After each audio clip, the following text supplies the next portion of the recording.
اے ابو حمزہ۔ اس کے بعد مہمان کے لیے روزے سے ممانعت، رسول اللہ صلی اللہ علیہ وسلم نے فرمایا کہ مہمان کو میزبان کی اجازت کے بغیر روزہ نہیں رکھنا چاہیے، ایسا نہ ہو کہ کھانا تیار ہو اور وہ خراب جائے۔ یہ اس روزے کی بات ہو رہی ہے کہ جس میں جو ہے یہ روزہ مستحب روزہ ہے، کہ صاحب خانہ کو حکم دینے کی ممانعت رسول خدا صلی اللہ علیہ وسلم نے فرمایا ہے کہ وہ اپنی وصیت میں حضرت علی علیہ الصلوۃ والسلام سے اس بات کو بیان فرمایا ہے کہ یا علی ثمانیۃ ان حینوا فلا یلوموا الا انفسہم، اے علی 8 گروہ ایسے ہیں کہ اگر ان کی اہانت ہو تو انہیں اپنی سرزنش کرنی چاہیے، اپنے آپ کو دیکھنا چاہیے، چیک کرنا چاہیے۔ وہ کون؟ مہمان بلا دعوت، اگر کوئی بغیر دعوت کے جائے اور اس کی وہ پذیرائی نہ ہو تو اس کو خود اپنے آپ کو چیک کرنا چاہیے۔ جو مہمان صاحب خانہ کو حکم دے، اس کو اگر صحیح جواب نہ ملے تو پھر اس کے لیے بھی اس کو اپنے آپ کو سرزنش کرنی ہے۔ اور وہ جو اپنے دشمن سے نیکی کی امید رکھتا ہو اس کو بھی اپنے آپ کو، چونکہ دشمن سے اس کو نیکی کی امید رکھنا بیکار ہے اور وہ اس کو جواب صحیح نہیں ملے گا۔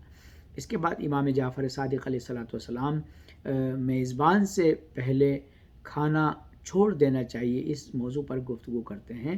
فرماتے ہیں کہ اپنے میزبان سے پہلے مہمان کو چاہیے کہ اپنے کھانے کو ترک کرے۔ اِنَّ مِنَ الْحَشْمَةِ عِنْدَ الْأَخِ اِذَا أَكَلَ عَلَى خوان عِنْدَهُ أَخِي، کہتے ہیں کہ مہمان کا میزبان کے بارے میں ادب یہ ہے کہ جب اس کے دسترخوان سے کھانا کھائے تو کھانا پہلے چھوڑ دے، یعنی میزبان سے پہلے اپنے کھانے کو ختم کر لے۔ آپ فرماتے ہیں کہ با کرامت امام جعفر صادق علیہ الصلوۃ والسلام اس سلسلے میں بیان فرماتے ہیں کہ وہ دو شخص حضرت علی علیہ الصلوۃ والسلام کی خدمت میں حاضر ہوئے، آپ نے دونوں کے لیے فرش بچھایا، ان میں سے ایک شخص فرش پر بیٹھا اور دوسرے نے بیٹھنے سے پرہیز کیا۔ حضرت امیر نے فرمایا کہ اس فرش پر بیٹھو، چونکہ کرامت کو صرف نادان لوگ ادا نہیں کرتے، اگر تمہیں اللہ عزت دے رہا ہے تو اس عزت کو ٹھکرایا نہیں کرتے۔ اس کے بعد کہتے ہیں کہ مہمانی میں سادگی ہونی چاہیے۔ مہمانی یعنی امام رضا علیہ الصلوۃ والسلام سے روایت ہے، آپ نے فرمایا کہ ایک شخص نے حضرت علی علیہ الصلوۃ والسلام کی دعوت کی تو حضرت نے فرمایا اگر 3 چیزوں کی ضمانت دو تو تمہاری دعوت کو میں قبول کرتا ہوں۔ اس نے پوچھا وہ کیا چیزیں ہیں؟ تو آپ نے بیان فرمایا کہ میرے لیے گھر سے باہر کی کوئی چیز نہ لائی جائے، دوسری جو کچھ تمہارے گھر میں ہے اس سے دریغ نہیں کرنا، اور تیسرا یہ کہ اپنے اہل خانہ کو سختی میں نہ ڈالنا۔ اس نے کہا کہ مجھے یہ قبول ہے، بس آپ نے اس کی دعوت کو قبول فرمایا۔ کہتے ہیں کہ مہمانی کی حد کیا ہے، حدود کیا ہے؟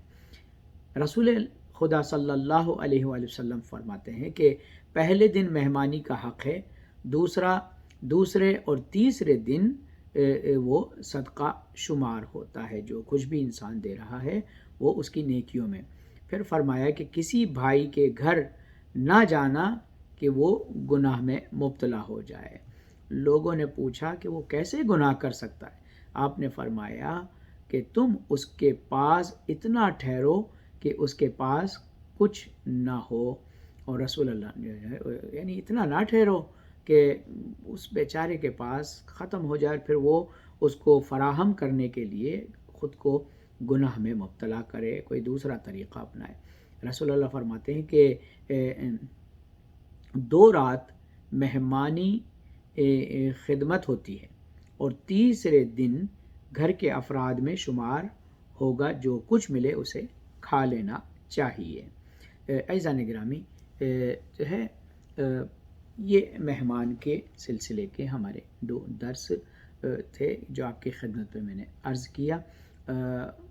جب ہم کسی شہر میں، یعنی شہر سے مراد ہم ایسی زندگی بسر کرتے ہیں جہاں پر لوگوں کا اجتماع ہے، یعنی شہری کے جو حقوق ہیں ایک دوسرے پر قرآن مجید اور احادیث کی روشنی میں وہ 17 حقوق بیان فرمائے کہ ایک دوسرے کے لیے انسان کو 17 حق ہیں کہ وہ اپنے اس شہر میں رہنے والے افراد کے ساتھ جو ہے یہ حقوق کی ادائیگی کرے، جس میں 5 حقوق انسان کے ساتھ ہیں، ایک حق شہر میں پائے جانے والے حیوانات کے ساتھ ہے، اور ایک حق شہر میں پائے جانے والے درختوں کے ساتھ ہماری کیا ذمہ داری اور ہماری کیا ڈیوٹیز ہے اس کو بیان کیا جاتا ہے۔ لہٰذا یہ جو ہے 17 حقوق قرآن اور احادیث میں بیان کیے گئے ہیں۔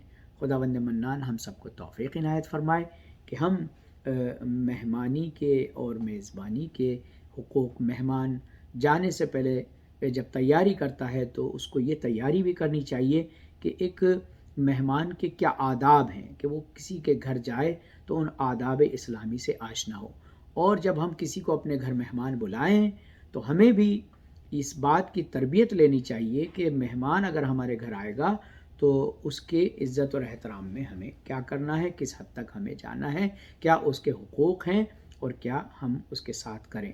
تو یہ تیاریاں ہمارے یہاں مہمان کے آنے کی تیاریاں جو ہے پردے لگانا، گھر کو صاف ستھرا کرنا، کھانے کو فراہم کرنا، یہ سب ہوتا ہے۔ ہم نے کبھی اس بات کو نہیں دیکھا کہ اللہ کا حبیب اور خود اللہ اکرام مہمان کو کس طرح سے بیان فرماتا ہے۔ تو ہمیں چاہیے کہ ہم کس طرح سے اپنی روحانی قوت کو مہمانی یعنی میزبانی کے ذریعے سے بڑھائیں۔ خداوند منان امام زمانہ کے ظہور میں تعجیل فرمائے، ہم سب کو مزدوران جنت البقیع میں شمار فرمائے، تمام مومنین مومنات جو بیمار ہیں ان کو شفاء کلی کاملہ عاجلہ عنایت فرمائے۔ وہ ذرائع جو آپ تک پہنچنے اور تبلیغ دین کے ہیں، ان تبلیغ دین کے ذرائع فراہم کرنے والے افراد جس طرح سے اللہ کی ایک نعمت ہمیں ملی ہے SNN چینل کی شکل میں، ہمیں توفیق عنایت فرمائے کہ ہم اس کی مدد بھی کریں اور اس کے ذریعے آپ تک پہنچنے والے وہ دروس اس پر ہم عمل بھی کریں۔ والسلام علیکم ورحمۃ اللہ وبرکاتہ۔